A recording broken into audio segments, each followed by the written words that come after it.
जय हिंद प्यारे बच्चों, स्वागत है आपका उत्कृष्ट डिफेंस एकेडमी के इस प्यारे से यूट्यूब चैनल में।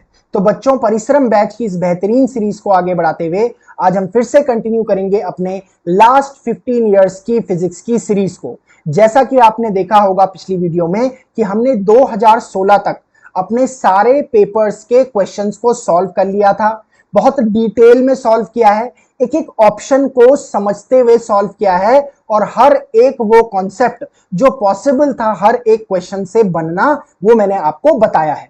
इसी तरीके से आज हम आगे कंटिन्यू करने वाले हैं अपने 2017 के पेपर का पहला पेपर, जिसमें हम फिजिक्स के सारे क्वेश्चंस लगाएंगे। और जैसा कि आपको पता है कि हम हर एक क्वेश्चन में हर एक ऑप्शन को डिटेल में डिस्कस कर रहे हैं सो दैट कि आपके ज्यादा से ज्यादा इस लास्ट टाइम में कंसेप्ट्स बिल्डअप हो सकें और आपको आपके एनडीए के अपकमिंग एग्जाम में वो हेल्प कर सकें। तो शुरुआत करते हैं बेटा इस वीडियो की। तो हमारे पास कौन सा पेपर है? NDA first physics 2017। तो देखिए पहला क्वेश्चन हमारे पास क्या है, which one of the following device changes low voltage alternating current to high voltage alternating current and vice versa. Clear है? यानी हमारे पास क्या बोल रखा है कि निम्नलिखित में से कौन सा यंत्र निम्न वोल्टता की प्रत्यावर्ती धारा को उच्च वोल्टता वाली प्रत्यावर्ती धारा में और इसके विलोमतः परिवर्तित करता है। तो पहला क्या दे रखा है? जनरेटर दे रखा है। जनरेटर का काम क्या होता है? ये आपका जनरेटर का जो काम है ये आपका मैकेनिकल और जो केमिकल एनर्जी होती है उसे इलेक्ट्रिकल एनर्जी में कन्वर्ट करता है। ठीक है? तो आपके पास जो जनरेटर है यानी जो जनित्र है वो मैकेनिकल एनर्जी यानी यांत्रिक ऊर्जा या रासायनिक ऊर्जा को इलेक्ट्रिकल एनर्जी में कन्वर्ट करता है, यानी विद्युत ऊर्जा में कन्वर्ट करता है। दूसरा, अगर आप मोटर को देखोगे तो मोटर आपका क्या काम करता है? मोटर आपके मैकेनिकल एनर्जी को, मोटर आपकी इलेक्ट्रिकल एनर्जी को, नॉट मैकेनिकल एनर्जी, मोटर आपकी इलेक्ट्रिकल एनर्जी को कन्वर्ट करता है मैकेनिकल एनर्जी में। यानी किसको? आपकी जो विद्युत ऊर्जा है उसे कन्वर्ट करता है यांत्रिक ऊर्जा में। जैसा कि आपने देखा होगा कि आपके घरों में मोटर लगी हुई होगी, वो मोटर क्या काम करती है? पानी को नीचे से ऊपर टंकी में चढ़ाती है। तो बेसिकली क्या हो रहा है, आप इलेक्ट्रिसिटी के थ्रू पानी को क्या कर रहे हैं? किसी हाइट तक चढ़ा रहे हैं। तो यानी क्या हो रहा है कि इलेक्ट्रिकल एनर्जी के माध्यम से आप यांत्रिक ऊर्जा में कन्वर्ट कर रहे हैं, यानी कोई मैकेनिकल वर्क करवा रहे हैं। क्लियर है? तो हमारे पास जो मोटर है वो इलेक्ट्रिकल एनर्जी को मैकेनिकल एनर्जी में कन्वर्ट करती है। उसके बाद हमारे पास है ट्रांसफार्मर। ट्रांसफार्मर का क्या काम है? ट्रांसफार्मर जो है वो आपकी वोल्टेज और करंट को डिक्रीज और या इंक्रीज करता है। यानी आपके पास जो ट्रांसफार्मर है या तो वोल्टेज या करंट को बढ़ाता है या कम करता है। अब आपका जो ट्रांसफार्मर होता है वो दो टाइप का होता है, एक स्टेप अप होता है और एक आपके पास होता है स्टेप डाउन ट्रांसफार्मर। क्लियर है? स्टेप अप ट्रांसफार्मर में क्या होता है कि low voltage at high current is converted into high voltage at low current। Clear है? और स्टेप डाउन में क्या होता है? High voltage at low current को कन्वर्ट किया जाता है low voltage at high current में। तो आप देख रहे हो कि पूछा क्या गया है कि which changes the alternating current to high voltage. ठीक है? यानी लो वोल्टेज की करंट को हाई वोल्टेज में किया जा रहा है। तो लो वोल्टेज की करंट को हाई वोल्टेज में कौन कर रहा है? स्टेप अप ट्रांसफार्मर कर रहा है। तो बेसिकली आपका क्या आंसर हो जाएगा? ट्रांसफार्मर हो जाएगा कि करंट को जो आपके चेंज कर रहा है वो ट्रांसफार्मर कर रहा है। और बेटा याद रखोगे कि जो ट्रांसफार्मर है वो इलेक्ट्रोमैग्नेटिक इंडक्शन पर काम करता है। इलेक्ट्रोमैग्नेटिक इंडक्शन के प्रिंसिपल पर काम करता है। वैद्युत चुंबकीय प्रेरण के सिद्धांत पर यह काम करता है। यह भी क्वेश्चन कभी कभी एग्जाम में पूछा जाता है। क्लियर है। वाइब्रेटर का काम क्या काम है? वाइब्रेटर जो है वो डीसी इलेक्ट्रिकल सप्लाई को कन्वर्ट करता है आपके पल्सेस में, पल्सेस यानी, और ये पल्सेस फेड की जाती है, किसको दी जाती है? ये ट्रांसफॉर्मर को दी जाती है। क्लियर है। यानी डीसी यानी डायरेक्ट करंट को कन्वर्ट किया जाता है पल्सेस में यानी अल्टरनेटिंग करंट में, और उसे दिया जाता है ट्रांसफॉर्मर को। क्लियर है। तो वाइब्रेटर का ये काम है आपके पास। तो आंसर क्या हो जाएगा? ट्रांसफॉर्मर हो जाएगा। अगले क्वेश्चन में चलते हैं कि an optical illusion which occurs mainly in desserts during hot summer is based on the principle of, यानी तेज गर्मी के मौसम में मुख्यतः रेगिस्तान में घटित होने वाली दृष्टि भ्रम की घटना किस सिद्धांत पर आधारित है? बेटा देखोगे, जब आप रेगिस्तान में कभी जाओगे तो रेगिस्तान में क्या होगा कि मान लो कि आपका कोई यहां पर, ये आपके पास कोई यहां पर ट्री है, पाम ट्री मान लेते हैं, खजूर का पेड़ है। तो अब क्या होता है कि मान लो कि यहां पर मेरे पास ऑब्जर्वर है और ये ऑब्जर्वर इस ट्री को देख रहा है। तो एक्चुअल में होता क्या है, जब ये दूर से इस ट्री को देखता है तो गर्मियों के दिनों में क्या होता है कि जैसे जैसे हम, जो हमारे पास एयर प्रेजेंट होती है ना एटमॉस्फेयर में, उसे लेयर्स ऑफ एयर मान के चलते हैं। यानी जो हमारे पास एयर प्रेजेंट है वो कैसी है? होमोजीनियस ना होके हेट्रोजीनियस है। वो बहुत सारी लेयर्स बनाती है। तो लेयर्स बनाती है, तो गर्मियों के दिनों में क्या होता है, अर्थ सरफेस से जब हम ऊपर जाते हैं तो गर्मी, आपकी जो नीचे की लेयर्स होती है वो गर्म होती है। वो गर्म होने की वजह से उनकी डेंसिटी क्या होती है? कम होती है। ठीक है। यानी रिफ्रैक्टिव इंडेक्स कम होता है। जैसे जैसे ऊपर जाएंगे तो रिफ्रैक्टिव इंडेक्स बढ़ता रहता है, यानी डेंसिटी बढ़ते रहती है आपकी, क्योंकि ऊपर की जो आपकी एयर होती है वो ठंडी होती है। तो जो आपके पास रे ऑफ लाइट आती है वो इसे ऐसे नहीं दिखती है। वो क्या होता है धीरे धीरे कि रे ऑफ लाइट रिफ्लेक्ट होते रहती है। अगर मैं यहां पर बनाऊं इस तरीके से, लेयर्स बनाऊं बहुत सारी, तो क्या होता है कि वो रे ऑफ लाइट इस तरीके से आई, ठीक है, फिर इस तरीके से चले गई, फिर इस तरीके से चले गई, ठीक है, फिर इस तरीके से चले गई, और फिर यहां पर क्या हो जाता है कि एक टाइम ऐसा होता है कि जो एंगल ऑफ इंसिडेंस है it becomes greater than critical angle, यानी जो आपका आपतन कोण होता है वो क्रांतिक कोण से बड़ा हो जाता है। जैसे ही ये घटना होती है तो टोटल इंटरनल रिफ्लेक्शन होता है, यानी पूर्ण आंतरिक परावर्तन होता है, यानी रे ऑफ लाइट यहां से इधर चले जाती है। तो अब क्या होगा कि इस ऑब्जर्वर को वो रे ऑफ लाइट कहीं यहां से नीचे दिखाई देगी, यानी इस पेड़ का जो मेरे पास बनेगा यहां पर वर्चुअल इमेज यहां बन जाएगा। तो इसे ऐसा लगेगा कि जैसे कि यहां पर कोई तालाब है। क्लियर है। पॉन्ड है, क्योंकि ये नीचे इसीलिए दिख रहा होगा क्योंकि इसकी छाया किस पर बन रही होगी, इसका शैडो किस पर बन रहा होगा, कोई जो पानी की यहां पर कोई बॉडी होगी उस पर बन रहा होगा। तो इसे ऐसा लगेगा कि जैसे यहां पर पानी है, लेकिन एक्चुअल में पानी तो है ही नहीं। ये किसकी वजह से बन रहा है? टोटल इंटरनल रिफ्लेक्शन की वजह से बन रहा है, और इसे कहते हैं मिराज, मिरीचिका कहते हैं इसे हिंदी में। इसे जो इस तरीके से यह आभास होता है आपको, यानी दृष्टि भ्रम होता है, इसे कहते हैं मिराज यानी मरीचिका। क्लियर है। और हो किसकी वजह से रहा है? Total internal reflection. तो आंसर क्या हो जाएगा आपके पास? Option number D. अगले क्वेश्चन पर चलते हैं। At which place earth magnetic field becomes horizontal. अब आप देखोगे जरा, अगर मैं इस तरीके से इसे बनाऊं, देखो, तो ये जो हमारे पास होता है ये मेरे पास मैग्नेटिक मेरिडियन है। क्या है मेरे पास? Magnetic meridian. और ये जो मेरे पास है ये मेरे पास है ज्योग्राफिकल मेरिडियन। ये है ज्योग्राफिकल मेरिडियन। इन दोनों के बीच जो कोण बनता है उसे थीटा से डिफाइन करते हैं, और ये होता है angle of inclination. Angle of inclination कहते हैं। और क्या होता है कि इस डायरेक्शन में मैग्नेटिक फील्ड का हॉरिजॉन्टल कंपोनेंट होता है, इस डायरेक्शन में मैग्नेटिक फील्ड का वर्टिकल कंपोनेंट होता है, और ये इनका आपके पास नेट होता है। और ये जो फाई होता है इसे बोलते हैं एंगल ऑफ डिप। ये एंगल ऑफ डिप क्या होता है कि इक्वेटर के साथ ये एंगल ऑफ डिप एंगल बनाता है 0 डिग्री का, जिसका रिजल्टेंट क्या होता है कि आपका जो मैग्नेटिक फील्ड होता है वो इक्वेटर के साथ पैरेलल हो जाता है। पैरेलल मतलब हॉरिजेंटल बन जाता है, पैरेलल मतलब हॉरिजॉन्टल बन जाता है। तो इसका मतलब क्या आंसर हो गया इसका? मैग्नेटिक इक्वेटर आंसर हो गया। अगले क्वेश्चन पर जाते हैं।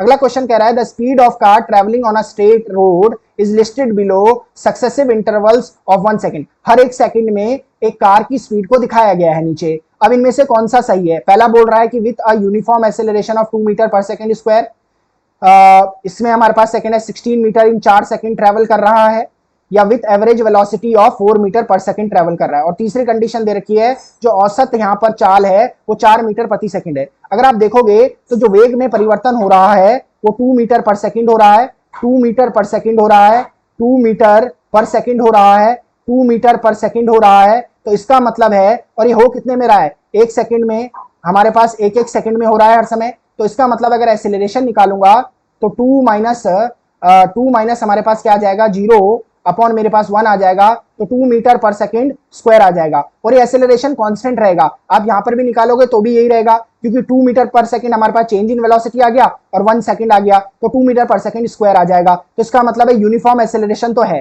पहला सही है। 16 मीटर इन 4 सेकंड क्या कर रहा है? ट्रेवल कर रहा है। देख लेते हैं, देखो जरा, इनिशियल वेलोसिटी क्या है? वो 0 है। फाइनल वेलोसिटी क्या है? वो है 8 metre per second.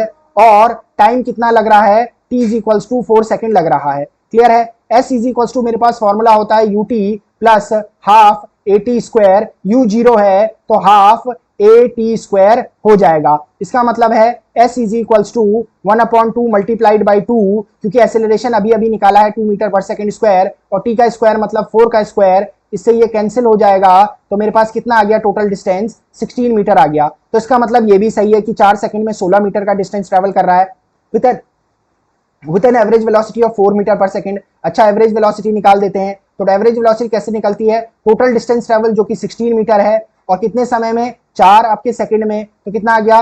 4 metre per second इसकी औसत चाल भी आ गई। तो तीसरा ऑप्शन भी सही है। इसका मतलब है 1 2 3 तीनों ऑप्शन सही होंगे, यानी ए ऑप्शन सही हो जाएगा। अगला क्वेश्चन हमारे पास है कि the speed of body that has Mach number more than 1। अब देखो, मैक नंबर क्या होता है? मैक नंबर होता है कि speed of object upon speed of sound, speed of sound, speed of object upon speed of sound. अच्छा, जब मैक नंबर ग्रेटर देन 1 होता है तो जो हमारे पास स्पीड होती है वो सुपरसोनिक होती है। क्लियर है?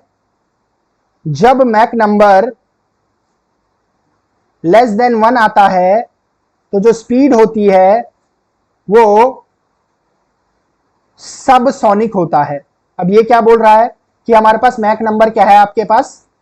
ठीक है, मैक नंबर क्या है? जो है ग्रेटर देन 1 है, तो ग्रेटर देन 1 की कंडीशन में सुपरसोनिक। तो हमारे पास क्या आ जाएगा? Option number A correct answer आ जाएगा। अगला क्वेश्चन क्या कह रहा है कि which of the following statement is not correct, यानी निम्न में से कौन सा कथन सही नहीं है? पढ़ लेते हैं। In conduction mode of transference of heat, the molecules of solid pass heat from one molecule to another without moving from their position। बिल्कुल सही है। कंडक्शन में क्या होता है? जैसे ये मेटालिक रॉड है, इसको अगर मैं एक तरफ से हीट करूंगा तो मेरा दूसरा एंड भी हीट हो जाएगा। ऐसा कैसे हुआ? क्योंकि जो पहला मॉलिक्यूल हीट हुआ होगा इस सब्सटेंस का, वो क्या करने लग गया? वाइब्रेशन करने लग गया है। और जैसे ही ये वाइब्रेशन हुआ, मॉलिक्यूलर वाइब्रेशन, इस मॉलिक्यूलर वाइब्रेशन की वजह से दूसरे पार्टिकल को या दूसरे मॉलिक्यूल को वो हीट मिल गई, एनर्जी मिल गई, वो भी वाइब्रेट करने लग गया, और उसके वाइब्रेशन से हीट अगले को ट्रांसफर हुई। इसी तरीके से हीट ट्रांसफर हुई, लेकिन मॉलिक्यूल एक जगह से दूसरी जगह नहीं गया। इसका मतलब ये तो सत्य है। क्लियर है? उसके बाद है the amount of heat required to raise the temperature of substance is called specific heat capacity. बिल्कुल सही है। स्पेसिफिक हीट कैपेसिटी यही तो कहती है कि किसी सब्सटेंस के टेम्परेचर को वो heat required, specific heat capacity वो हीट है जो किसी भी सब्सटेंस को चाहिए होती है उसके टेम्परेचर को 1 डिग्री सेल्सियस के लिए बढ़ाने के लिए। तो बी भी हमारे पास सही है, ये भी स्पेसिफिक हीट कैपेसिटी को डिफाइन कर रहा है। The process of heat transfer in liquids and gases is through convection mode. बिल्कुल सही है। कन्वेक्शन क्या होता है? कन्वेक्शन भी हमारा हीट ट्रांसफर का एक तरीका है जिसे हिंदी में संवहन कहा जाता है। कैसे होता है कन्वेक्शन? जैसे देखो, आप पानी को अगर आप एक कंटेनर में बॉईल करते हो तो क्या होता है, नीचे का पानी पहले गर्म होता है, यानी वो मॉलिक्यूल्स जल्दी गर्म होते हैं, वो ऊपर जाते हैं, और जो ठंडे होते हैं मॉलिक्यूल्स वो नीचे आते हैं। ये प्रोसेस चलते रहती है, ये संवहन के प्रोसेस से हो रही है। इसी तरीके से गैसेस में भी होता है। आप गैसेस को हीट करोगे तो जिनको नीचे के पार्टिकल्स है वो हीट होंगे, वो ऊपर जाएंगे, और जो ठंडे पार्टिकल्स है वो नीचे आएंगे। ये किस तरीके से हो रहा है? कन्वेक्शन से हो रहा है, संवहन की प्रक्रिया से हो रहा है। तो तीसरा ऑप्शन भी सही है। अगला क्या कह रहा है? The process of heat transfer from a body at higher temperature to a body at lower temperature without heating the space between them is known as radiation. बिल्कुल गलत है। रेडिएशन में आपका क्या होता है? हीट ट्रांसफर होता है, लेकिन मीडियम को बिना प्रभावित करे हुए। इसका मतलब गलत कौन सा है? डी ऑप्शन है, जो कि आपका सही आंसर होगा। अगले क्वेश्चन में चलते हैं कि the amount of heat required to change a liquid to gaseous state without any change in temperature, यानी तापमान में कोई परिवर्तन किए बिना द्रव अवस्था को गैस अवस्था में बदलने के लिए आवश्यक ऊष्मा की मात्रा को क्या कहा जाता है? अब देख लेते हैं इसको। स्पेसिफिक हीट कैपेसिटी अभी अभी बताया था, जब पर यूनिट मास के किसी सब्सटेंस के टेम्परेचर को 1 डिग्री सेल्सियस बढ़ाने के लिए जिस हीट की जरूरत पड़ती है उसे स्पेसिफिक हीट कैपेसिटी कहते हैं। आई रिपीट कि मैंने क्या कहा? स्पेसिफिक हीट कैपेसिटी वो हीट है जो किसी भी सब्सटेंस के पर यूनिट मास को प्रति एकांक द्रव्यमान के टेम्परेचर को, तापमान को 1 डिग्री सेल्सियस बढ़ाने के लिए जितनी ऊष्मा की आवश्यकता है उसे कहा जाता है विशिष्ट ऊष्मा धारिता। क्लियर है? उसके बाद है mechanical equivalent heat. Mechanical equivalent heat होती है, ये आपके पास होता है work done to increase the heat of substance by 1 calorie. Work done, इतना कार्य। Mechanical equivalent of heat, mechanical मतलब क्या होता है? कोई वर्क डन हो रहा है, यानी ऊष्मा का यांत्रिक तुल्यमान क्या होता है कि जब किसी भी ऑब्जेक्ट के तापमान को 1 कैलोरी बढ़ाया जाता है, उसकी एनर्जी को 1 कैलोरी बढ़ाया जाता है, और किससे बढ़ाया जाएगा? या तो हीट देके, एनर्जी देके, या वर्क करके। तो वो वर्क डन जो होगा जिससे 1 कैलोरी क्या हो जाएगा? उसका एनर्जी हो जाएगी, तापमान ऊष्मा हो जाएगी, उसे ही आप मैकेनिकल इक्विवेलेंट हीट कहते हो। Latent heat of vaporisation, latent heat of vaporisation यानी वाष्पन की गुप्त ऊष्मा। इसमें क्या होता है? वो हीट जो किसी सब्सटेंस से हम निकालते हैं या उसे देते हैं सो दैट कि उसका फेज चेंज हो सके, अवस्था बदल सके, लेकिन टेम्परेचर को कांस्टेंट रख के। क्लियर है? यही तो क्वेश्चन में बोल रहा है कि the amount of heat required to change a liquid to gaseous state without any change in temperature is known as. तो वो क्या होती है? लेटेंट हीट ऑफ वेपराइजेशन होता है, यानी वाष्पन की गुप्त ऊष्मा होती है। इससे क्या होता है? किसी भी सब्सटेंस की या तो ऊष्मा को निकाला जाता है या उसे ऊष्मा दी जाती है, जिससे कि उसकी अवस्था बदल सके और टेम्परेचर कांस्टेंट रहता है। ऐसा क्यों होता है? जबकि हम तो हीट दे रहे हैं या निकाल रहे हैं, क्योंकि जो हीट हम दे रहे हैं या निकाल रहे हैं उसका उपयोग, उसका यूज स्टेट को चेंज करने में यूज हो रहा है, यानी बॉन्ड्स को तोड़ने में यूज हो रहा है। नाउ क्वेंचिंग क्या होती है? क्वेंचिंग होती है कि जब किसी सब्सटेंस को हम कूल करते हैं, ठंडा करते हैं। कैसे? With rapid rate, with rapid rate, बहुत तेजी से। जब क्या होता है कि कोई सब्सटेंस बहुत ज्यादा क्या है?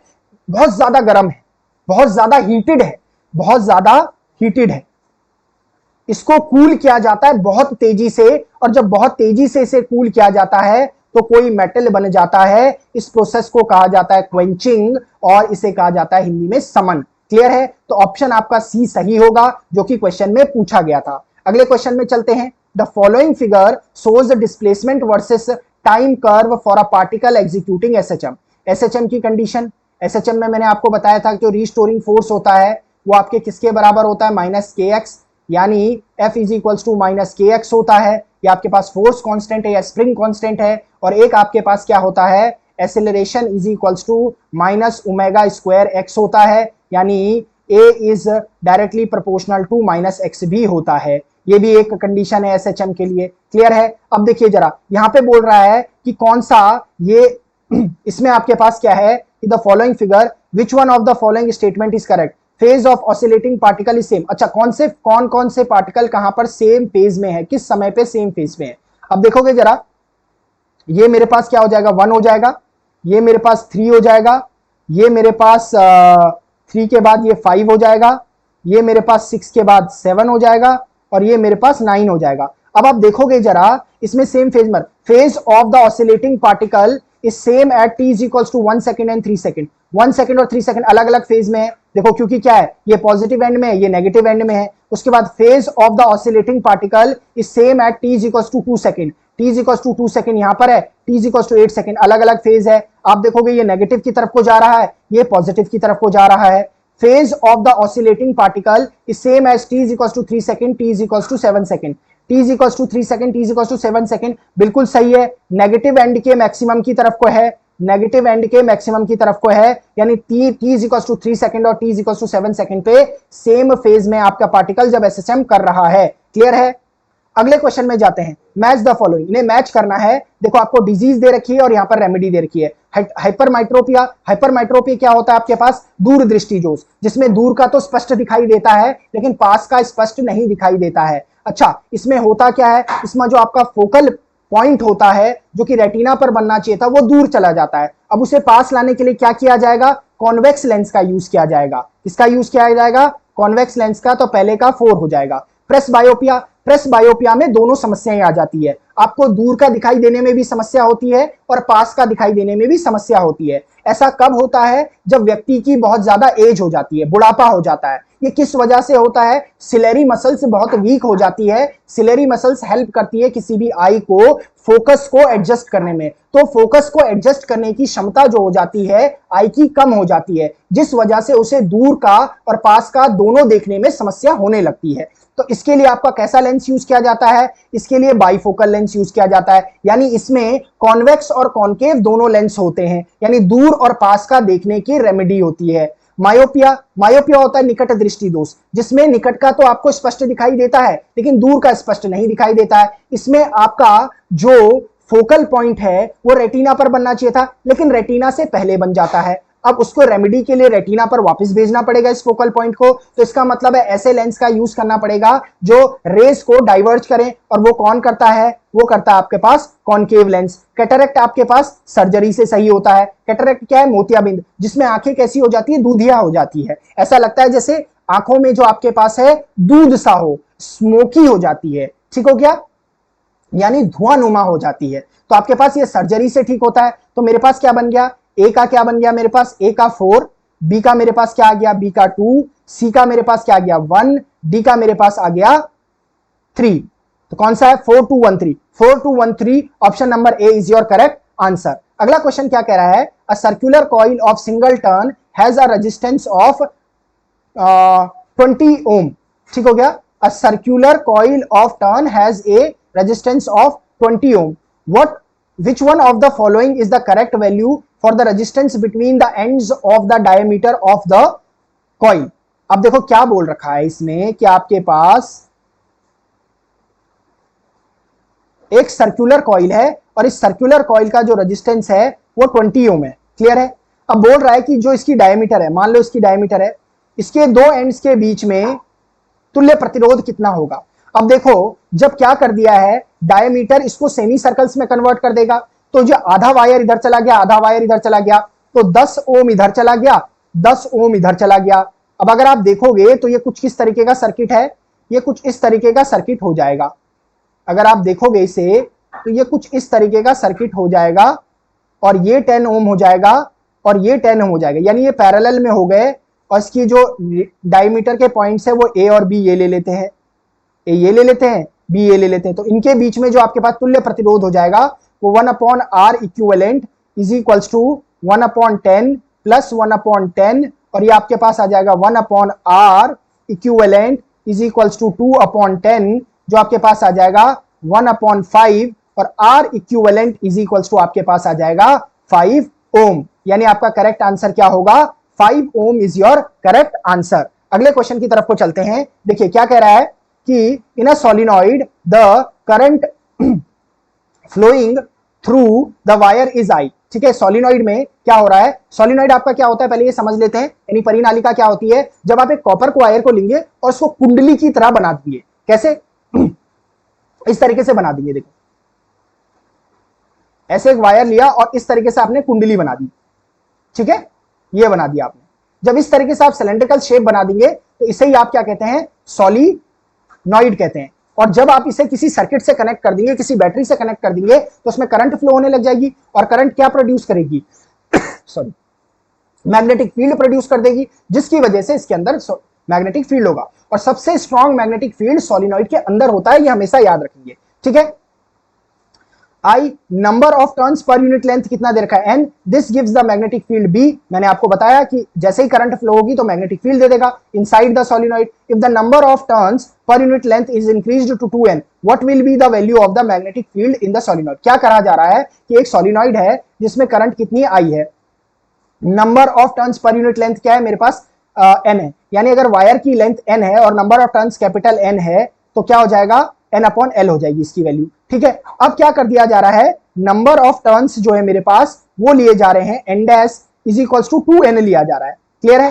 तो मेरे पास पूछा गया है कि मैग्नेटिक फील्ड पर क्या असर पड़ेगा। अब देखो magnetic field inside the solenoid होता है म्यू नॉट Ni, ये फॉर्मूला होता है magnetic field inside the solenoid. अब वो कह रहा है कि n dash is equals to मेरे पास 2n हो गया, तो मेरे पास b dash is equals to क्या हो जाएगा, म्यू नॉट n डैश की जगह क्या आ जाएगा 2ni। तो इसका मतलब है कि आप क्या लिखोगे कि b dash is equals to 2 mu naught ni लिख दोगे, तो ये मेरे पास आ जाएगा ट्वाइस ऑफ b। इसका मतलब है कि उस क्या करने पर कि टर्न्स पर यूनिट लेंथ को 2 गुना करने पर उसका मैग्नेटिक फील्ड भी 2 गुना हो जाएगा, दैट इज 2b हो जाएगा। अगला मेरे पास है कि which of the following statement is correct about the magnification of A optical microscope. Optical microscope का जो मैग्निफिकेशन होता है वो होता है आपके पास L/F0 multiplied by D/FE, clear है। जहां पर L क्या होती है, लेंथ ऑफ माइक्रोस्कोप होता है, लेंथ ऑफ माइक्रोस्कोप होता है, और जो F0 होता है फोकल लेंथ ऑफ ऑब्जेक्टिव होता है, क्लियर है। जो मेरे पास D होता है वो least distance of distinct vision होता है, जो कि कितना होता है 25 सेंटीमीटर होता है। और FE जो है वो focal length of eyepiece होता है, ठीक है। अब क्या पूछ रहा है, देखो magnification increases with the increase in focal length of eyepiece. अच्छा, आई पीस की फोकल लेंथ बढ़ाने में मैग्निफिकेशन बिल्कुल नहीं, इनवर्सली प्रोपोर्शनल रिलेशन है, गलत हो गया पहला।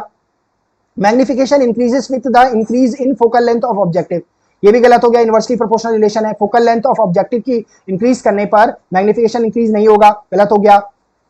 Magnification does not depend on the focal length, बिल्कुल गलत, डिपेंड करता है। Magnification decreases with the increase in focal length of eyepiece, बिल्कुल सही है, क्योंकि m यहां से क्या आ रहा है 1/Fe का डायरेक्टली प्रोपोर्शनल आ रहा है। यानी अगर मेरे पास Fe क्या होगा, Fe अगर इंक्रीज करेगा तो इसका मतलब सीधा सीधा है मैग्निफिकेशन डिक्रीज करेगा। इसका मतलब ऑप्शन डी आपका करेक्ट आंसर होगा। अगला क्वेश्चन देखिए क्या कह रहा है कि the radii of curvature of the faces of a double convex lens are 10 centimetre and 20 centimetre, the refractive index of glass is 1.5, what is the power of this lens. ठीक है, आपको क्या दे रखा है, एक कॉन्वेक्स लेंस दे रखा है और उसकी रेडियस ऑफ कर्वेचर दे रखी है। R1 कितनी दे रखी है, 10 सेंटीमीटर दे रखी है, ठीक है। R2 कितनी दे रखी है, सेकंड की दे रखी है, तो माइनस क्या हो जाएगा 20 सेंटीमीटर हो जाएगी। कैसे माइनस हुआ आप देख लो जरा, ये सरफेस 1 है, ये सरफेस 2 है, इसके लिए फोकल लेंथ इधर होगी, इसके लिए focal length left hand side होगी, तो यहां पर रेडियस ऑफ कर्वेचर इधर होगी, रेडियस ऑफ कर्वेचर इधर होगी। तो ऑप्टिकल सेंटर से अगर आप देखोगे तो एक लेफ्ट हैंड साइड है, एक राइट हैंड साइड है, तो R2 नेगेटिव हो गई। म्यू कितना दे रखा है आपके पास 1.5 दे रखा है। तो इसको सॉल्व करने के लिए आपको अगर पावर निकालनी है तो पहले फोकल लेंथ चाहिए, तो फोकल लेंथ निकालने के लिए आप क्या यूज करोगे, लेंस मेकर्स फॉर्मूला यूज करोगे, 1/f is equals to mu minus 1, 1/R1 minus 1/R2। इसका नाम क्या है, इसका नाम है लेंस मेकर्स फॉर्मूला, इसका नाम है लेंस मेकर्स फॉर्मूला है। ये लेंस को बनाने में यूज किया जाता है बेटा। That is the reason why we are calling it lens makers formula. तो हमें क्या निकालेगा 1/f is equals to mu की वैल्यू दे रखी है 1.5 माइनस 1/r1 यानी 1/10 माइनस माइनस प्लस हो जाएगा तो ये आ जाएगा 1/20 और इसे मैं कैलकुलेट करूंगा तो 1/f इज इक्वल्स टू ये आ जाता है 0.5 मल्टीप्लाइड बाई, अगर आप देखोगे तो 20 एलसीएम आ जाएगा 2 1 यानी क्या आ जाएगा 3/20 आ जाएगा। क्लियर है। अब मैं इसे अगर कैलकुलेट करूं तो ये मेरे पास क्या आ जाएगा f is equals to 20/0.5 into 3 आ जाएगा। इसका मतलब है 200 अपॉन कितना आ जाएगा 15 आ जाएगा। क्लियर है। अगर मैं इसे कैलकुलेट करूंगा तो ये मेरे पास किस में आ रहा है सेंटीमीटर में आ रहा है, इसे मीटर में कन्वर्ट करना है तो f इज इक्वल्स टू मेरे पास आ जाएगा 200 अपॉन 15 होल अपॉन 100 आ जाएगा तो 100 यहीं पर आ जाएगा तो ये कैंसिल हो जाएगा इससे मेरे पास। क्लियर है। और पावर इज इक्वल्स टू क्या होता है 1/f, ये मेरे पास आ जाएगा 2/15 मीटर आ जाएगा। क्लियर है। 1/f मीटर में आ जाएगा, इसे रखूंगा यहां पर तो ये आ जाएगा 15/2 डायोप्टर तो p इज इक्वल्स टू आ जाएगा पॉजिटिव 7.5 डायोप्टर। क्लियर है। तो कौन सा ऑप्शन सही आ रहा है आपका, option number A is your correct answer. अगला क्वेश्चन देखिए क्या कह रहा है कि the time period of a simple pendulum made using a thin copper wire of length capital L is T. Suppose the temperature of room in which this simple pendulum is placed increases by 30 degree Celsius. What will be the effect of the time period of the pendulum? ठीक है, सीधी सीधी बात बता रहा है कि आपको एक pendulum दे रखा है जिसका टाइम पीरियड होता है 2π√L/G। क्लियर है। तो ऐसा बोला जा रहा है कि ये जो आपके पास पेंडुलम बनाया गया है उसमें जो आपकी स्ट्रिंग यूज करी गई है वो कॉपर वायर की यूज करी गई है। अगर उसके टेम्परेचर को बढ़ाया जा रहा है 30 डिग्री सेल्सियस से रूम टेम्परेचर पे तो टाइम पीरियड पर क्या फर्क पड़ेगा। सीधी सीधी बात है कि जब टेम्परेचर बढ़ाया जाता है किसी भी वायर का, किसी भी मेटालिक सब्सटेंस का, तो उसमें क्या होता है लीनियर एक्सपेंशन होता है। क्लियर है। और लीनियर एक्सपेंशन से मान लेते हैं कि आपका वायर जो है उसमें एल लेंथ बढ़ गया है, डेल एल लेंथ बढ़ गया है, डेल एल लेंथ बढ़ गया है, तो ये जो डेल एल होगा ये इक्वल्स टू होता है हमारे पास एल अल्फा डेल टी, यानी बेसिकली आपकी लेंथ टेम्परेचर के चेंज होने पर डिपेंड कर रही है। इसका मतलब है कि टी इज आपके पास क्या है, यहां से आप देख रहे हो कि जो आपके पास डेल टी है वो directly proportional to del L है और जो आपके पास टी है वो आपके पास डायरेक्टली प्रोपोर्शनल टू एल है, यहाँ पर अंडर रूट ऑफ एल है इस फॉर्मूले से 2π कांस्टेंट g कांस्टेंट, तो t is directly proportional to under root L. लेकिन l किस पर डिपेंड कर रहा है, टेम्परेचर पर डिपेंड कर रहा है। जितना ज्यादा टेम्परेचर चेंज होगा उतना ज्यादा चेंज इन लेंथ होगा। Greater will be the change in temperature, greater will be the change in length, यानी एक्सपेंशन लेंथ में उतना ही ज्यादा होगा। इसका मतलब सीधा सीधा है कि अगर हम टेम्परेचर को बढ़ा रहे हैं तो क्या हो जाएगा, दिस विल क्या हो जाएगा, ये लेंथ को इंक्रीज कर देगा और लेंथ इंक्रीज होगी तो इसका मतलब है कि टाइम पीरियड बढ़ेगा। टाइम पीरियड क्या हो जाएगा, वो इंक्रीज हो जाएगा। क्लियर है। तो कौन सा ऑप्शन सही होगा, A option, that T will increase slightly, वो क्या होगा, थोड़ा सा बढ़ जाएगा। Which of the following physical quantity has the same unit as that of pressure, यानी किसकी वीमा क्या है, प्रेशर के यूनिट के समान है। तो हमारे पास प्रेशर होता है थ्रस्ट पर यूनिट एरिया, ये फोर्स जो होता है इसकी यूनिट क्या होती है, इसकी डायमेंशन होती है ml t-2 और एरिया की हमारे पास होती है l का पावर 2, तो ये हो जाएगी हमारे पास m l की पावर -1 t की पावर -2। अब आप देखेंगे जरा एंगुलर आपके पास जो मोमेंटम होता है वो l is equals to mvr होता है। अगर आप इसको कैलकुलेट करेंगे तो ये आ जाएगा m l स्क्वायर v यानी t-1, तो ये तो नहीं है। उसके बाद अगर हम स्ट्रेस को देखेंगे तो स्ट्रेस क्या होता है, फोर्स अपॉन एरिया होता है। इसकी यूनिट बिल्कुल कैसी होगी, ml-1 t-2 होगी, तो मैच कर रही है स्ट्रेस के साथ, तो स्ट्रेस आपके पास क्या हो जाएगा, इसका सही आंसर हो जाएगा। वर्क क्या होता है आपके पास F × D होता है, तो इसकी यूनिट हो जाती है, इसकी डायमेंशन हो जाती है ml2 t-2। अब आपके पास जो स्ट्रेन होता है वो change in dimension upon original dimension होता है, यानी dimension upon dimension cancel out हो जाएगा, तो इसकी कोई यूनिट ही नहीं होती है, तो इसकी कोई विमा भी नहीं होगी। तो आपके पास प्रेशर की जो यूनिट है वो किसके इक्वल होगी, वो स्ट्रेस की यूनिट के इक्वल होगी। इसका मतलब है दोनों की विमा भी समान होगी। अगले क्वेश्चन में जाते हैं। देखो, which one of the following statement is correct with regard to material of electric insulator. Electric जो इंसुलेटर होता है उसके रिगार्डिंग में कौन सा इसमें से सही है? दे कंटेन नो इलेक्ट्रॉन, नहीं, बिल्कुल ऐसा नहीं होता है। हर एक सब्सटेंस में क्या होता है, आप काइनेटिक थ्योरी ऑफ गैसेस के अकॉर्डिंग हर एक सब्सटेंस में इलेक्ट्रॉन्स प्रेजेंट होते हैं, तो ये तो गलत नहीं है। Electrons do not flow easily through them, बिल्कुल सही है कि उनमें से जो आपके इंसुलेटर्स होते हैं उनमें से इजीली इलेक्ट्रॉन फ्लो नहीं करते हैं, तभी तो वो क्या है, बैड कंडक्टर्स ऑफ इलेक्ट्रिसिटी है, जब उनमें से आसानी से कोई भी इलेक्ट्रॉन फ्लो नहीं कर रहा है। इलेक्ट्रॉन फ्लो करने पर ही इलेक्ट्रिकली कंडक्टिविटी शो करता है कोई भी सब्सटेंस। तो इंसुलेटर्स हमारे पास क्या है, इनसे आसानी से इलेक्ट्रॉन्स फ्लो नहीं कर रहे हैं,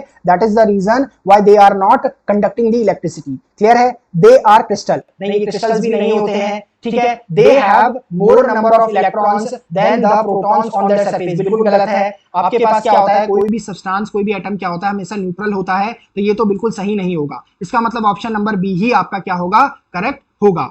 अगले क्वेश्चन की तरफ को जाते हैं। क्या है, suppose a rod is given a negative charge by rubbing it with a wool. क्या हुआ कि एक आपके पास क्या है, रॉड है मान लेते हैं, ठीक है, ये रॉड है, और एक आपके पास क्या है, वुल है, यानी आपके पास क्या है, ऊन है।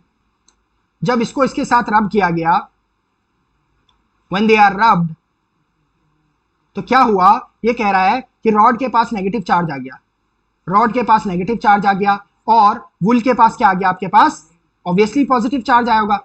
नेगेटिव चार्ज कैसे आया रब करने पर? क्या हुआ कि वुल से इलेक्ट्रॉन रेड की तरफ, रॉड की तरफ को गया, इलेक्ट्रॉन का ट्रांसफर हुआ वुल से रॉड की तरफ को, और इस पर क्या आ गया, पॉजिटिव चार्ज आया। ऐसा क्यों हुआ? इसका कारण है फ्रिक्शनल एनर्जी, घर्षण है इसका कारण, ठीक है। जैसे ही इन दोनों को रब किया गया तो इतनी एनर्जी मिल गई कि वुल के इलेक्ट्रॉन्स को फ्री कर पाए आउटर मोस्ट सेल में जो प्रेजेंट थे, और उनका ट्रांसफर हो गया आपके पास रॉड। तो रॉड के पास इलेक्ट्रॉन्स आ गए, तो इलेक्ट्रॉन ज्यादा आ गए अब उसके पास, पहले वो न्यूट्रल थी, उसमें number of electrons is equals to number of protons थे, लेकिन अब इलेक्ट्रॉन एक्स्ट्रा आ गए हैं, तो इसलिए वो नेगेटिवली चार्ज बन गया। क्योंकि वुल ने इलेक्ट्रॉन खो दिए हैं तो उसके पास पॉजिटिव चार्जेस ज्यादा हो गए, तो इसका मतलब वो पॉजिटिवली चार्ज हो गया, ठीक है। तो ये पूछ रहा है कि इसमें से कौन सा स्टेटमेंट सही है। The positive charges are transferred from rod to wool, नहीं ऐसा नहीं होता है, पॉजिटिव चार्ज कभी भी ट्रांसफर नहीं होता, हमेशा इलेक्ट्रॉन ट्रांसफर होता है। The positive charges are transferred, गलत है पहले दो, ठीक है। The negative charges are transferred from rod to wool, अगर रॉड टू वुल ट्रांसफर होता है इलेक्ट्रॉन तो वुल को नेगेटिवली चार्ज हो जाना चाहिए था, जो कि नहीं हो रहा है। The negative charge are transferred from wool to rod, बिल्कुल सही ऑप्शन है डी। ये हम पढ़ते हैं इलेक्ट्रोस्टैटिक में, इसे कहते हैं आपके पास इलेक्ट्रोस्टैटिक्स, ठीक है, क्लियर है। आगे बढ़ते हैं। अगला हमारे पास है, which one of the following is the correct relation between frequency and angular frequency. Angular frequency और फ्रीक्वेंसी के बीच रिलेशन होता है omega is equals to 2 pi f होता है, omega is equals to 2 pi f होता है, क्योंकि ओमेगा इज इक्वल्स टू क्या होता है, 2 पाई अपॉन कैपिटल टी होता है, और 1 अपॉन टी क्या होता है, 1 अपॉन टी फ्रीक्वेंसी होता है, तो ओमेगा इज इक्वल्स टू क्या हो जाता है, 2 पाई एफ हो जाता है। तो कौन सा ऑप्शन सही है, B option is your correct answer. अगला क्वेश्चन कह रहा है कि a Kelvin thermometer and a Fahrenheit thermometer both given same reading for a certain sample, ठीक है। What would be the corresponding reading in a circular thermometer, Celsius thermometer, clear है। अब देखो क्या कह रहा है कि कॉमन रीडिंग दी जा रही है थर्मोमीटर किस पर, आपके केल्विन थर्मोमीटर और फ़ारेनहाइट थर्मोमीटर पे। हमने एक फॉर्मूला पढ़ा था कि reading minus ice point upon steam point minus ice point, ठीक है, इज इक्वल्स टू कांस्टेंट होता है। अगर हम दोनों को देखें तो हमारे पास देखो जरा, जो फ़ारेनहाइट पे हमारे पास होता है, मान लेते हैं दोनों पे x टेम्परेचर कॉमन है, तो x पे हमारे पास फ़ारेनहाइट पे जो आइस पॉइंट होता है 32 होता है, जो स्टीम पॉइंट होता है वो 212 होता है, माइनस हमारे पास क्या हो जाएगा, आइस पॉइंट 32। अब बात करते हैं केल्विन स्केल की, तो केल्विन स्केल पे s माइनस क्या होता है, 273 होता है, अपॉन मेरे पास क्या हो जाएगा, जो स्टीम पॉइंट होता है 373 माइनस 273 होता है। इसे अगर मैं कैलकुलेट करूंगा तो ये मेरे पास आ जाएगा x माइनस 32 अपॉन मेरे पास आ जाएगा 180 इज इक्वल्स टू, ये मेरे पास आ जाएगा x माइनस 273 अपॉन मेरे पास आ जाएगा, ये आ जाएगा 100। इससे ये कैंसिल करेंगे, ये 9 आ जाएगा और ये मेरे पास 5 आ जाएगा। इसे अगर हम सॉल्व करेंगे तो ये मेरे पास आ जाएगा 5x माइनस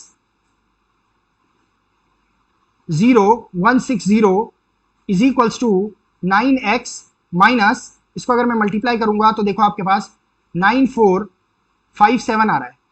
अगर इसे सॉल्व करेंगे तो ये आ जाएगा 4x, क्योंकि 9x इधर आ जाएगा और इसमें से ये माइनस होगा तो मेरे पास क्या आ जाएगा 2297। इसे अगर मैं डिवाइड करूंगा तो 2297 ओवर 4, ऐसे लिखेंगे x इज इक्वल टू 4 5 जा 20, 29 हो जाएगा हमारे पास। ये कितना टाइम चले जाएगा, 4 7 जा 28 हो जाएगा, इधर चले जाएगा 4 4 जा 16 हो जाएगा और 4 5 जा 10, इतना मेरे पास आ जाएगा। अब हमें किस में कन्वर्ट करना है, इसे केल्विन में कन्वर्ट करना है, किस में कन्वर्ट करना है, हमारे पास सेल्सियस में कन्वर्ट करना है। ठीक है, तो हमारे पास क्या हो जाएगा, इन सेल्सियस हो जाएगा हमारे पास 574 माइनस 273।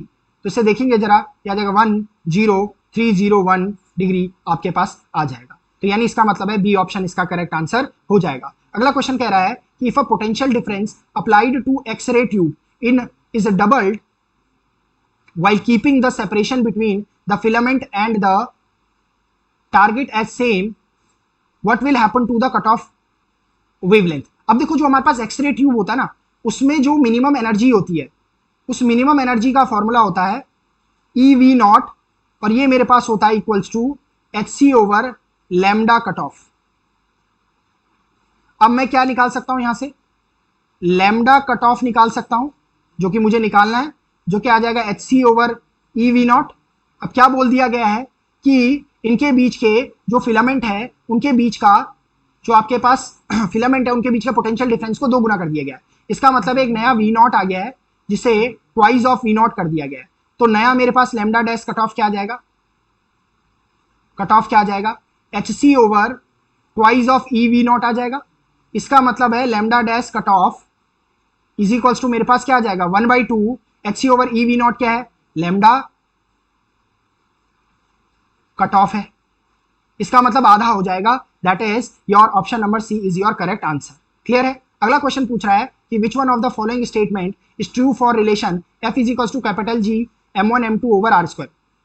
ये आपके पास ग्रेविटेशनल फोर्स का फॉर्मूला है। तो ये पूछ रहा है कि the quantity capital G depends on the local value of small g। बिल्कुल नहीं, G क्या आपके पास ग्रेविटेशनल कांस्टेंट है। ये G क्या है आपके पास 6.67 इंटू 10⁻⁻11 न्यूटन मीटर स्क्वायर पर केजी स्क्वायर है और ये आपके पास क्या है, कांस्टेंट होता है, चाहे आप इसे यूनिवर्स में कहीं भी देखो। तभी इसलिए इसका नाम पड़ा हुआ है यूनिवर्सल कांस्टेंट। इसे बोलते हैं सार्वत्रिक नियतांक, यूनिवर्सल कांस्टेंट इसे बोलते हैं, हिंदी में बोलते हैं सार्वत्रिक नियतांक। बिकॉज यूनिवर्स में आप इस वैल्यू को कहीं पर भी यूज करोगे, इसकी वैल्यू हमेशा इतनी ही रहती है। तो आपके पास क्वांटिटी G इज ग्रेटेस्ट है, बिल्कुल नहीं, चेंज ही नहीं होता है। तो quantity G is used only when the earth is, बिल्कुल नहीं। The quantity capital G is a universal constant, बिल्कुल सही है, that is option number C is your correct, D is your correct answer. अगले क्वेश्चन पर जाते हैं कि why it is difficult to measure the coefficient of expansion of liquid than solid. देखिए liquid में क्या होता है, जैसे सॉलिड है, मान लो एक आपके पास मेटालिक रॉड है, अगर आप इसे हीट करोगे, अगर आप हीट करोगे तो इसका एक्सपेंशन होगा सीधे सीधे, है ना, इसका एक्सपेंशन होगा हीट करने से। लेकिन लिक्विड के केस में क्या होगा, आप उसे कंटेनर में लोगे, ठीक है, आपने नीचे से इसे हीट करा, तो इसके लिक्विड के हीट करने के साथ साथ ये तो हीट होगा ही होगा, आपका कंटेनर भी हीट होगा, कंटेनर भी हीट होगा। इसका मतलब है कि जो कंटेनर है इसमें भी एक्सपेंशन होगा, तो लिक्विड भी एक्सपेंड करेगा, कंटेनर भी एक्सपेंड करेगा। तो इसीलिए डिफिकल्टी होती है सॉलिड्स के कंपैरिजन में लिक्विड के एक्सपेंशन को स्टडी करना। तो क्या बोल रहा है, liquid tends to evaporate at all temperature, नहीं। लिक्विड्स कंडक्ट मोर हीट, नहीं। Liquids expand too much when they heated, their containers also expand when they are heated, that is the reason why there is a difficulty in seeing the coefficient of expansion of liquid rather than the solid। Clear है। अगला question हमारे पास है कि match first with the second, ठीक है। अब आप देखोगे जरा कि ये हमारे पास रिसोर्सेज दे रखे हैं और इसके एग्जांपल्स दे रखे हैं। बेसिक इन एग्जॉस्टेबल रिसोर्स यानी आधारभूत अक्षय संसाधन, यानी जो कभी खत्म नहीं होगा हमारे पास, वो हमारे पास सोलर एनर्जी। क्लियर है। कन्वेंशनल यानी परंपरागत, नॉन रिन्यूएबल रिसोर्स, जो आपके पास नेचुरल भी है लेकिन नॉन रिन्यूएबल है, जिसे रिन्यू नहीं किया जा सकता, वो आपके पास क्या है, कोल। इसका आपके पास क्या है, नेचुरल तो है लेकिन आप इसे रिन्यू नहीं कर सकते हो। नॉन कन्वेंशनल रिन्यूएबल रिसोर्स ऐसा है जो आपके पास नॉन कन्वेंशनल है, परंपरागत है, अपरंपरागत है, लेकिन आप उससे क्या कर सकते हो, रिन्यू कर सकते हो। वो आपके पास क्या है, हाइडल पावर, यानी आपके पास पन बिजली, जो आपके पास क्या है, जो आप वाटर से बिजली बनाते हैं, तो वो आपके पास क्या होगी, वो आपके पास रिन्यूएबल है। Non conventional non renewable resource वो आपके पास नेचुरल गैस हो गई, ठीक है। ये आपके पास क्या नहीं है, इन्हें आप दोबारा नहीं बना सकते हो। तो कौन सा ऑप्शन हो गया, ए के लिए आपके पास आ रहा है 3, बी के लिए आपके पास आ रहा है बी का ऑप्शन जो आ रहा है वो आ रहा है 2, सी का ऑप्शन जो आ रहा है वो आ रहा है 1, एंड लास्ट का आ गया 4, 3 2 1 4, 3 2 1 4, that is option A is your correct answer. अगले क्वेश्चन पर चलते हैं। देखिए क्या बोल रहा है कि if the absolute refractive index of water is 3/2, 4/3 respectively, then, ठीक है, ठीक है। तो आपको देखो जरा, ये आपको क्या निकालना है कि velocity of glass and water, velocity of glass over velocity of water निकलती है। ये निकलता है आपके पास रिफ्रैक्टिव इंडेक्स, इसके लिए डायरेक्ट फॉर्मूला होता है refractive index of water over refractive index of glass. Refractive index of water क्या है आपके पास, रिफ्रैक्टिव इंडेक्स ऑफ वाटर है 4/3 और रिफ्रैक्टिव इंडेक्स ऑफ ग्लास है 3/2, तो ये आपके पास हो जाएगा 4 × 2 ओवर 3 × 3 इज इक्वल्स टू आपके पास 8/9, that is option number D correct हो जाएगा। अगर आप देखोगे तो आप velocity of glass, velocity of light in glass जो होती है वो आपके पास होती है 2.2 × 10⁻⁸ मीटर पर सेकेंड, और velocity of light in water जो होती है वो 2.25 × 10⁻8 मीटर पर सेकेंड होती है। अगर आप इनका रेशियो लोगे, velocity of glass over velocity of water, तो आप इसे कैलकुलेट करोगे तो 2 × 10⁸ मीटर पर सेकेंड ओवर 2.25 × 10⁸ मीटर पर सेकेंड, आप इसे कैंसिल आउट करोगे तो इसे अगर आप कैलकुलेट करोगे तो ये 200/225 आएगा, और इसे 25 से कैंसिल आउट करोगे तो 8/9 आ जाएगा। तो ये भी एक तरीका आपके पास alternate to find out the answer. तो आपका option number D is your correct answer. अगला क्वेश्चन आपके पास है, जो आपके पास लास्ट क्वेश्चन है, that is a positive charge plus Q is placed at the centre of a hollow metallic sphere of radius A, inner radius A, यानी आपके पास क्या है, एक इनर रेडियस ए वाला एक हॉलो स्फीयर है, ए इसके पास आपके पास है, उसके बाद है एक आउटर रेडियस का एक हॉलो स्फीयर भी है इसमें, जिसकी रेडियस आपके पास क्या है, बी है, and the electric field at a distance R from the centre is, electric field is E, यानी क्या है, इस सेंटर से जो इलेक्ट्रिक फील्ड है आर डिस्टेंस पर वो ई है। In this regard which one of the following is statement is correct. आप देखोगे जरा तो इसमें एक पहला ऑप्शन दे रखा है कि ई इज इक्वल्स टू 0, क्योंकि देखो चार्ज आपके पास क्या है कि इनसाइड द कंडक्टर कभी रिसाइड नहीं करता, ठीक है। तो आप देखोगे जरा कि R is greater than A और लेस देन B के लिए, R is greater than A and less than B, इसका मतलब है कि यहां कहीं पर वो चार्ज है। तो चार्ज जब आपके क्या है, कंडक्टर के अंदर है, तो इलेक्ट्रिक फील्ड आपके पास हमेशा क्या होता है, 0 होता है। क्लियर है, यानी electric field inside the conductor क्या हो जाएगा, 0 हो जाएगा। तो option A is your correct answer. Clear है। तो इसी तरीके से आप देख रहे होंगे कि हमने 2017 का ये पहला पेपर कंप्लीट किया। इसमें आपके बहुत ज्यादा क्वेश्चंस आए हुए, कम से कम 26 क्वेश्चंस आपके यहाँ पर देखने को मिले हैं, जो कि क्या है कि अनुमान लगाया जाता है कि 23 से 24 या 25 क्वेश्चन आपके एनडीए के एग्जाम में फिजिक्स में आते हैं, बट यहाँ पर उससे काफी ज्यादा आए हुए। तो कभी कभी ऐसा भी होता है कि किसी ईयर आपको 25 से ज्यादा क्वेश्चंस भी दे दिए जाते हैं, जो कि आपको बहुत ज्यादा हेल्प करेगा, सो दैट आप इसको कंपनसेट कर सकते हो कहां पर, जो जीएस वाला पोर्शन है। कि जीएस वाला पोर्शन अगर टफ आ रहा है तो मैक्सिमम नंबर्स ऑफ क्वेश्चन अगर आप फिजिक्स के सही कर लेते हैं तो वो आपको बहुत ज्यादा हेल्प करेगा इसको कंपनसेट करने में, जितना भी आपका लॉस जीएस के पोर्शन को करने में हुआ है। तो फिर आपका काम क्या है कि इन्हीं वीडियोस को आप देखते जाएं, इस सीरीज को आप कंटिन्यू करें, जितनी पिछली वीडियोस हैं उनको देखें, चैनल को सब्सक्राइब करें, वीडियोस को लाइक करें और जितना हो सके वीडियोस को शेयर करें। मिलते हैं आपसे नेक्स्ट वीडियो में। Till then keep studying. जय हिंद।